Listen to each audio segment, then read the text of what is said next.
네, 한학자 통일교 총재의 초호화 변호인단, 특히 이재명 정부 첫 민정수석이 물러난 지 석 달 만에 합류했잖아요. 맞습니다. 오광수 전 민정수석은 현 시점 대한민국에서 가장 강력한 전관 변호사라고도 할 수 있습니다. 예. 이 민정수석은 검찰, 경찰 같은 사정기관을 모두 관리하는 이 대통령의 법무참모입니다. 실제로 재직할 때 어떤 일이 있었는지 좀 따져봤습니다. 예. 논란 끝에 비록 5일 만에 사임하긴 했지만요.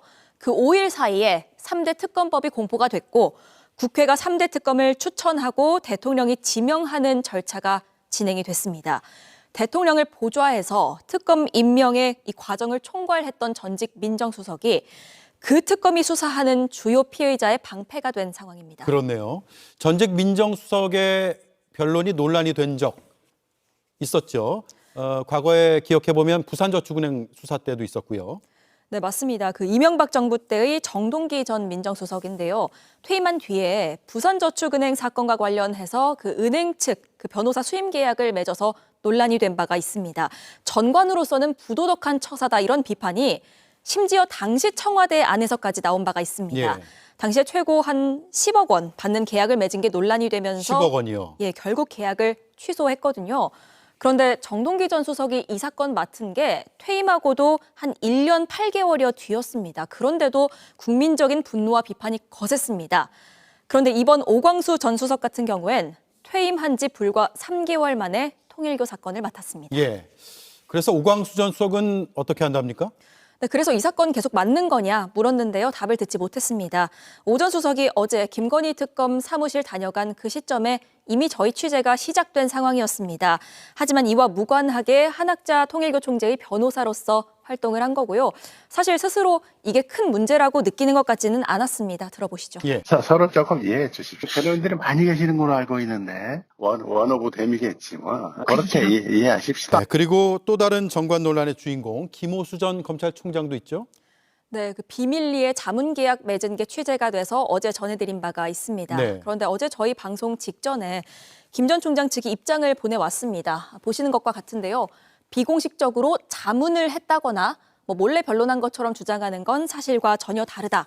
이렇게 강하게 부인했습니다. 예. 어제도 전해드렸죠. 맞습니다. 그런데 저희가 어제 그 김 전 총장과의 미팅 내용이 자세히 담겨 있는 통일교 내부 법무보고 내용을 보도해드린 바가 있고요. 그러면서 이 자문한 걸 확인할 수 있는 녹취도 저희가 확보해서 확인한 상태다 전해드렸습니다. 예. 그러자 김 전 총장이 오늘 새로운 입장문을 보내왔습니다. 지금 나오고 있습니다. 현재 법률 자문 수행하지 않고 있다라는 내용이 추가가 됐습니다. 현재라는 단서가 달렸습니다. 그러면서 원래 있던 비공식 자문했다는 건 사실과 다르다 이런 내용은 빠졌습니다. 예. 그래서 저희가 그 1년 계약 맺은 걸로 아는데 지난주까지도 미팅을 하지 않았냐. 그럼 이제 계약을 취소했다는 거냐 이렇게 물었더니요. 이 정도 하시지요. 변호사법 비밀 유지 의무 제약이 있습니다. 라는 답만 들을 수 있었습니다. 예. 김 전 총장과 같은 법률사무소의 대표 변호사 출신인 그 김건희 특검의 한 특검보는 김오수 전 총장이 자문하는 것 전혀 몰랐고 특검 출범한 뒤에 연락하거나 만난 적은 없다고 전해왔습니다. 네. 최명성 변호사는 제가 재판에 다닐 때부터 물론 얼굴도 알았었고, 그리고 최명성 변호사가 박근혜 대통령 탄핵에 대한 책을 2권이나 썼습니다. 첫 번째 책을 썼을 때 최명성 변호사의 책에 틀린 점이 있었어요. 그래서 제가 그 점을 지적을 해서 최명성 변호사한테 문자를 보내고, 네, 최명성 변호사도 그거를 확인한 적이 있습니다. 그리고 2020년 3월 4일 유영하가 박근혜 대통령 편지라고 들고 나왔을 때 제가 너무나 기가 막혀서 제가 최명상 변호사를 찾아간 적이 있었어요. 최명상 변호사를 찾아가서 정말 그 앞에서 펑펑 울었습니다. 굉장히 좀 난감해 하더라고요. 네, 그리고 박근혜 대통령이 2017년 10월 16일 재판 거부를 하고 난 이후에 변호사들이 전부 다 구치소를 찾아가서 박근혜 대통령을 한번 만난 적은 있다고 얘기를 하더라고요. 제가 펑펑 우니까 굉장히 난감해 하면서 그래도 힘을 내라고 이렇게 얘기를 해준 적이 있어서 또 제가 최명성 변호사한테 대해서는 좀 개인적으로 각별한 생각을 하고 있었었죠. 그리고 최명성 변호사는 2019년 1월이었나? 2018년 12월 말이었었나? 그 무렵에 유영하가 홍문종하고 박근혜 대통령을 구치소로 찾아가서 대구와 TK를 중심으로 창당을 하면 20-30명은 모을 수 있다. 그러니 창당을 하겠다. 이렇게 얘기를 했답니다. 그러니까 박 대통령이 하지 말라고 했다고 얘기를 해요. 홍문종이는 구치소 밖에서 문 앞에서 기다리고 있다가 혹시라도 박근혜 대통령이 하라고 하면 쫓아 들어가서 박근혜 대통령을 면회를 하려고 앙큼스러운 짓을 했다고 하는 얘기를 유영하가 자기 입을 통해서 얘기를 했답니다.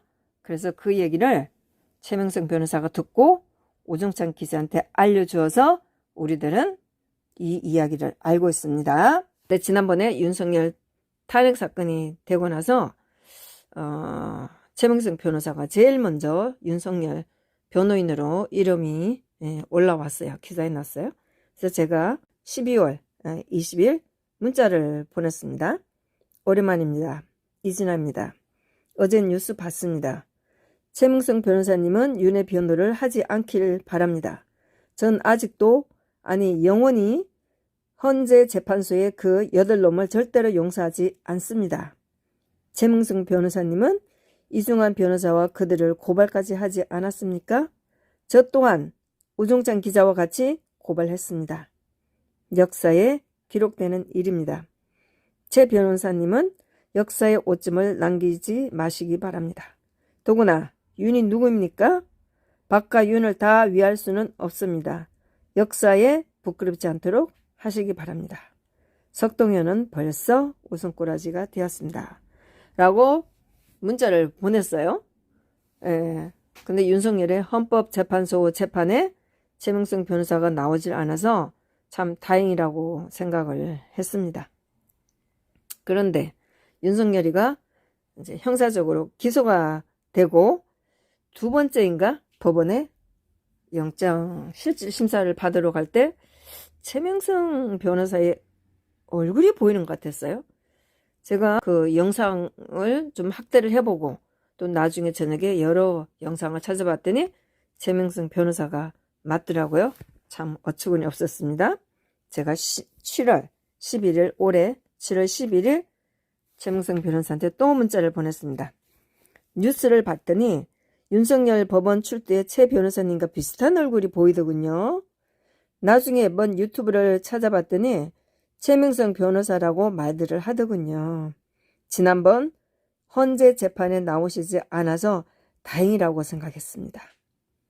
박 대통령 탄핵 관련 책을 2권이나 쓰신 분이 윤석열을 어떻게 변호를 합니까? 윤석열을 지킬 어떤 가치가 있긴 합니까? 돈인가요? 그럼 지난 9년을 그렇게 가슴 아프게 많은 것을 포기하고 탄핵이 잘못되었다고 울부짖은 우리들은 뭔가요? 박 대통령마저 유용하게 휘둘리며 이해할 수 없는 짓을 하고 있는데 정말 어처구니 없군요. 라고 제가 문자를 보냈습니다.